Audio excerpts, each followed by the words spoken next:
There was a time back in my neocon days when I was a fan of Dick Cheney. I thought he was just fantastic. This was back in the early 2000s, of course, when he served as vice president to George W. Bush. And I, as I said, was a flaming neocon. I was all on board with the Patriot Act and the invasion of Iraq and everything that we needed to do to conquer the evildoers in this so called axis of evil that we were led to believe was a thing. And I just thought Dick Cheney hung the moon. He's fantastic. Of course, as my own political philosophy began to unhinge and unwind, and I, got a little wiser about the nature of these people in Washington D.C., and I began to realize that this town is so incestuous, and it really doesn't matter about what letter is behind a person's name for the most part in Washington, with rare exception. I think of Thomas Massey of Kentucky and Senator Rand Paul, also of Kentucky, as being exceptions. But by and large, it's kind of like the late George Carlin said, it's a big club and you ain't in it. These people are by and large just all chums up there. They all eat together, go to the Senate sauna together or whatever they have up there. But Dick Cheney, of course, served as vice president to George W. Bush for 8 years. And Dick Cheney, of course, has a daughter. I'm sure you're aware of her. Her name is Liz Cheney. Liz Cheney is basically a facsimile of her father. These people are neocons extraordinaire, neocon extraordinaires. What do I mean by neocon? I mean a lover of war. I mean people who profit personally by America being at war and on a war footing with other nations. The very idea that we could actually pursue a policy of peace and détente, if you will, if you remember that term, with other nations is just completely unacceptable to them. The idea that we could actually have a peaceful and tolerant relationship with nations such as Russia and China is completely foreign to their way of thinking. We have got to be on a war footing. We have got to have an enemy in this world because, of course, there's big profit, folks, as we all know now, from being on a war footing. And these people have profited and continue to profit from this sort of foreign policy philosophy and stance. Even though it is irrational, it is illogical, and it makes no sense. The idea that Donald Trump would get back into office and actually have any sort of relationship with Putin, for example, or Xi of China, is so repugnant to the neocons that this is part of the reason why they hate Trump. And when it comes to the hatred of Trump, let me tell you, nobody anywhere hates Donald Trump as much as Liz and Dick Cheney. Not Biden, not Obama, not Pelosi, not anybody else you can think of. When it comes to hatred of Donald Trump, the Cheneys, my friends, have cornered the market.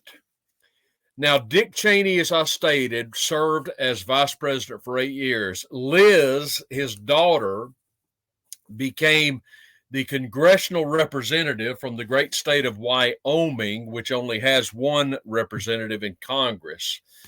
But in the elections of 2022, a couple of years ago, Liz Cheney was utterly humiliated, suffered a terrible loss to the new congressional representative, Harriet Hageman, and she was turned out of office resoundingly by Wyoming voters, and rightly so. Now, Harriet Hageman, say what you will about her, but she's not full of hatred and venom and vitriol toward the party nominee. The Cheneys find Donald Trump so utterly repugnant and repulsive. And it makes no sense, folks. As I have talked about on this channel before, you don't have to be a big fan of Donald Trump. I'm not the biggest fan of Donald Trump. I appreciate good things he did. He was, as I have stated, a fiscal nightmare. He spent as much as Obama did. But I am not irrational. I do not have Trump derangement syndrome. I can be objective, I believe, about Donald Trump, but the Cheneys can't be. They seethe with hatred for Donald Trump.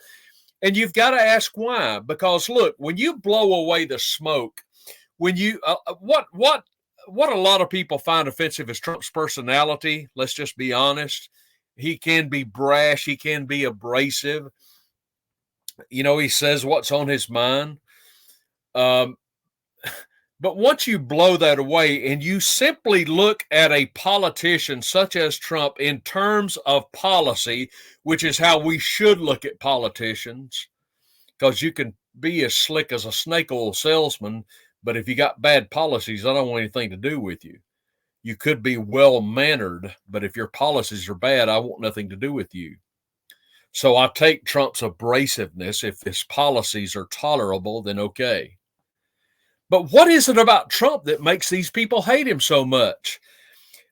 Look, his policies, when you look at them, were, I would say, center-left. I would say that Trump's policies are moderate. I believe he governed basically historically as a Democrat when you get right down to it in terms of policy. I believe his policies side by side with, let's say, Bill Clinton are not at great variance. If you can just simply get past the hatred of Trump and look at his policies, you know, if you could just show a leftist the policies on a piece of paper and not attach Trump's name to it and ask them, what do you think about this? They may not have a problem with it. But when you insert Trump, the personality, in the equation, they just seethe with hatred toward the man, and that's the Cheneys. And I think, what is it that you hate about him so much? Is it his tax policy? Is it the fact we got a good economy out of Trump? Is it the fact that inflation was low?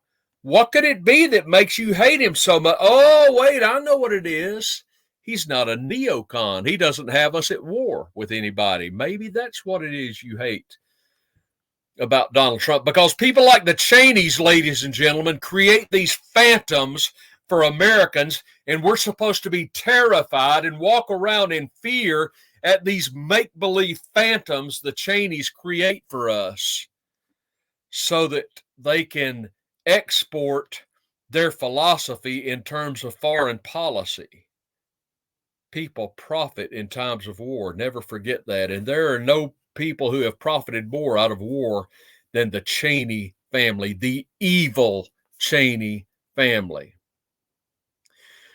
Now, I want you to notice something that Liz Cheney posted on Twitter, on X, recently. But before I get to that, I want you to notice there's two things I want to show you. I am maintaining that the Cheneys loathe Donald Trump. They absolutely despise, they hate, they seethe with hatred at Donald Trump. And to show you an example of this, I want to show you a 1-minute clip. This is a campaign ad that Dick Cheney put out prior to Liz Cheney's latest campaign to win re-election to Congress. I want you to listen at what this evil man said with regard to Donald Trump. In our nation's 246-year history, there has never been an individual who is a greater threat to our republic than Donald Trump. He tried to steal the last election using lies and violence to keep himself in power after the voters had rejected him. He is a coward. A real man wouldn't lie to his supporters. He lost his election, and he lost big. I know it, he knows it, and deep down, I think most Republicans know it. Lynn and I are so proud of Liz for standing up for the truth, doing what's right, honoring her oath to the Constitution, when so many in our party are too scared to do so. Liz is fearless. She never backs down from a fight. There is nothing more important she will ever do than lead the effort to make sure Donald Trump is never again near the Oval Office. And she will succeed. I am Dick Cheney. I proudly voted for my daughter. I hope you will too. I'm Liz. All right, enough of that nonsense. There you have it. Dick Cheney talking about Donald Trump lies. Buddy, you cornered the market on it. You got us embroiled in a war in Iraq that we had no business being in. You lied to the American people, you and your president, and now we're supposed to believe you when you tell us that Donald Trump is lying to us. You're the liar, Dick Cheney. You were the liar then, and you're still a liar. Marina told me years ago when I was still a Cheney fan, he's a liar. He's an evil man. She was right, and I was wrong. But I want you to notice what he says in this campaign ad for his daughter Liz, who, thank God, was defeated handily by Harriet Hageman. He speaks in these terms about Trump being stopped, Trump being neutralized somehow, but he doesn't speak in terms of defeating Trump at a ballot box. Let me show you what Liz said. They talk in these terms with regard to Trump that are ominous. Now, I want you to think about this for a minute, folks. Trump has to be stopped. Trump has to be kept from Washington.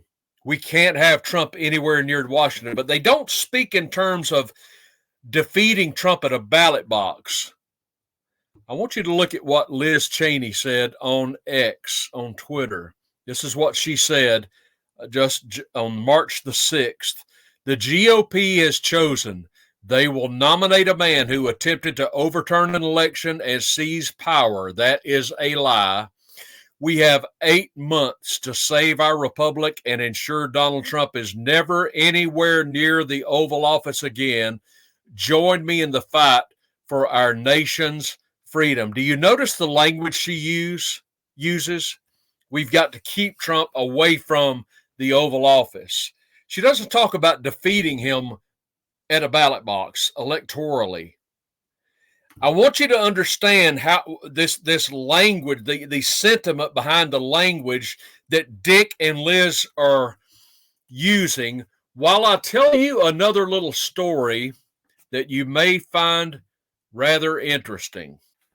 Back when the Cheneys were in Washington and Dick was vice president, they got to know a woman who became the head of their Secret Service detail, the families, the private families, the Cheney family's Secret Service detail.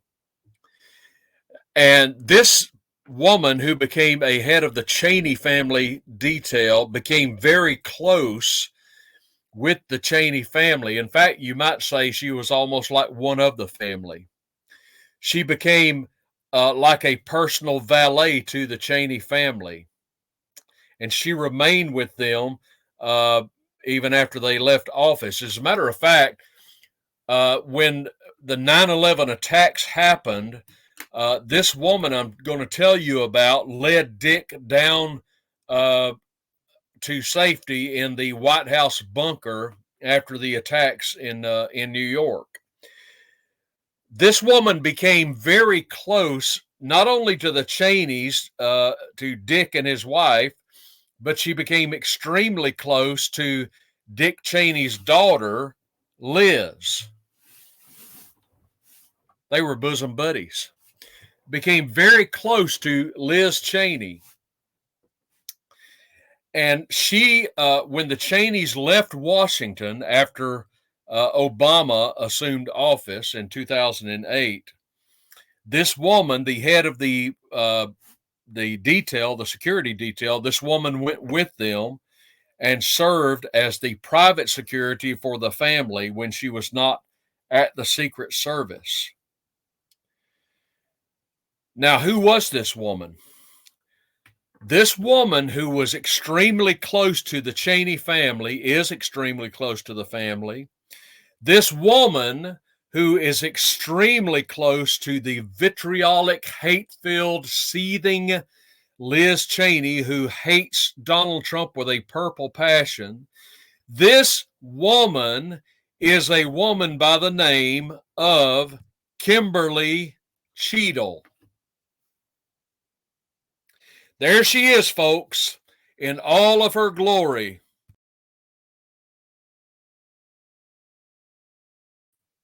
Kim Cheadle.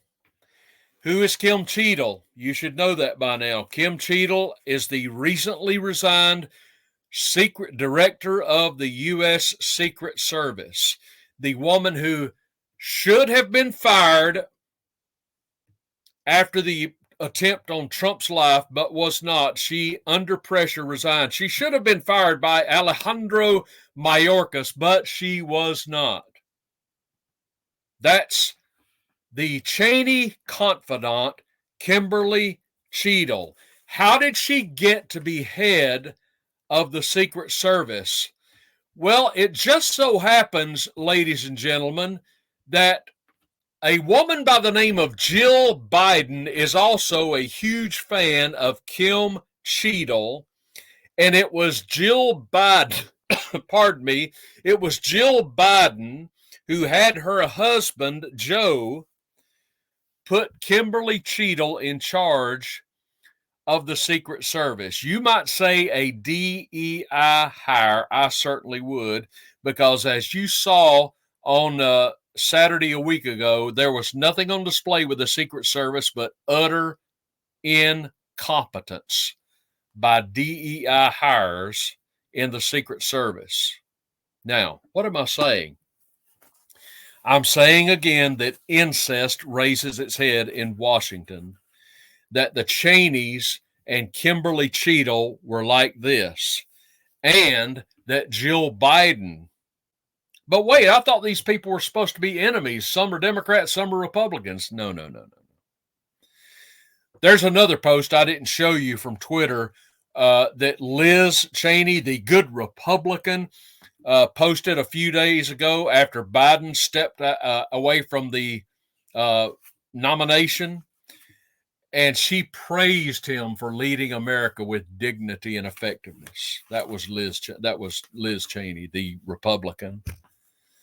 It's incestuous, folks. People like the Cheneys, the Romneys, the Schumers, they're all the same. They're all the same. They are lovers of huge, massive government. They're lovers of war.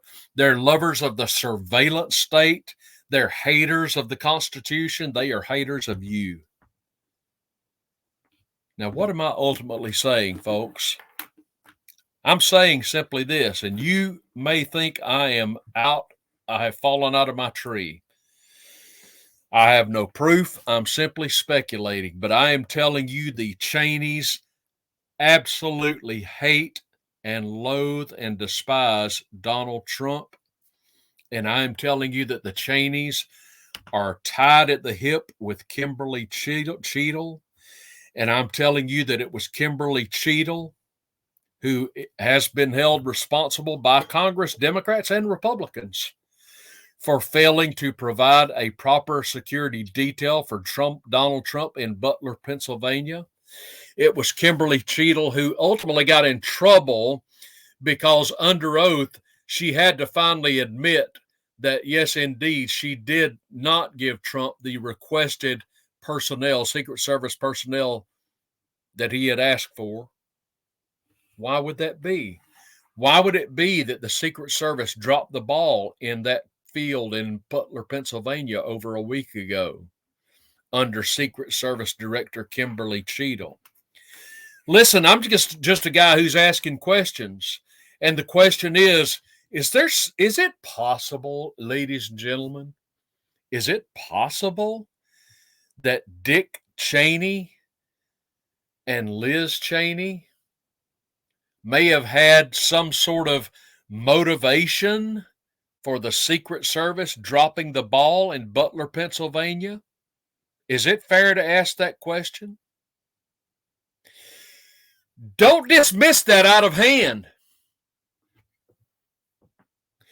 Was President Lyndon Johnson in the window of the Texas School Book Depository on November 22nd, 1963? No, of course not.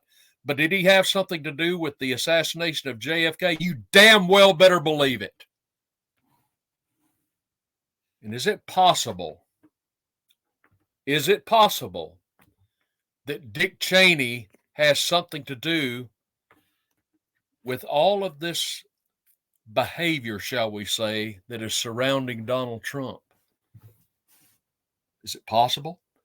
Does Dick Cheney have connections? I just showed you that he does. Does Dick Cheney have the incentive? Does Liz Cheney? Do they have the wherewithal? Do they have the means?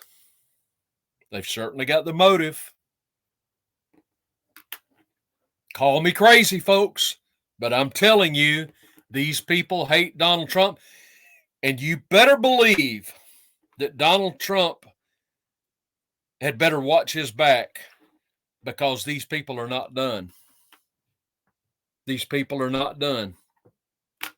It's a long way till January, and Donald Trump had better watch his back, because Butler, Pennsylvania may have not been the last event where something like this was tried.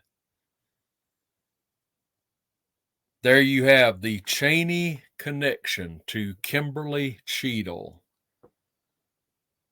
Let me know what you think. Comment down below. Give me a like, if you would, please, on this video, and subscribe to the old Triple T channel. I would appreciate that. Everybody go out and have a great day, and I will see you soon.